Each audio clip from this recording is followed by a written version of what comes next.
అన్నమయ్య జిల్లా కలికిరి పదవులు శాశ్వతం కాదని ప్రజలకు సేవ చేయడంలో కూటమి నాయకులు ప్రజాప్రతినిధులు భాగస్వాములు కావాలని తెలుగుదేశం పార్టీ జాతీయ ప్రధాన కార్యదర్శి పీలూరు నియోజకవర్గ శాసనసభ్యులు నల్లారి కిషోర్ కుమార్ రెడ్డి సూచించారు. రాజంపేట పార్లమెంటు నియోజకవర్గ అధ్యక్షులుగా ఎన్నికైన సుఖవాసి ప్రసాద్ బాబు, ప్రధాన కార్యదర్శిగా పఠాన్ ఖాదర్ ఖాన్, అన్నమయ్య జిల్లా కలికిరి ఎమ్మెల్యే కిషోర్ కుమార్ రెడ్డి నగిరిపల్లి కార్యాలయంలో మర్యాదపూర్వకంగా కలిశారు.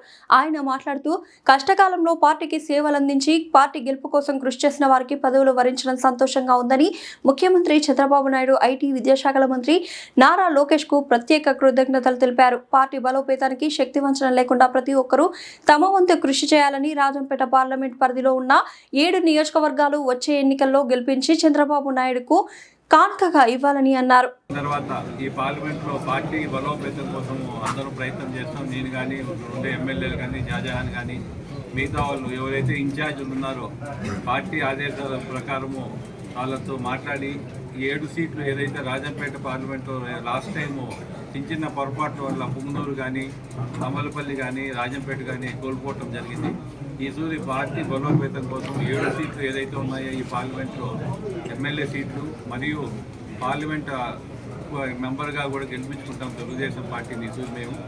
కాబట్టి ఈరోజు ప్రసాద్ బాబును, పఠాన్ ఖాదర్ ఖాన్ పైన నమ్మకం పెట్టి ఈరోజు చంద్రబాబు గారు, లోకేష్ గారు మాకు అందరికీ బాధ్యత పెట్టారు. సో వారానికి 2 డేస్ నేను కూడా మదనపల్లిలో ఖచ్చితంగా జిల్లా కూడా ప్రకటించడం జరిగింది. రాయచోటి జిల్లా అట్లే ఉంటుంది.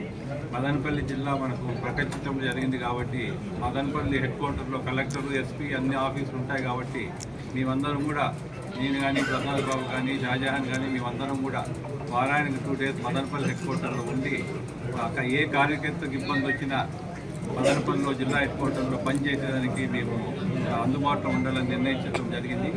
మిగతా విషయాలన్నీ కూడా ఆ రోజు మదనపల్లిలో ఛార్జ్ తీసుకున్న తర్వాత మీకు అందరికీ కూడా విలేకరులకు చెప్తామని తెలుసు.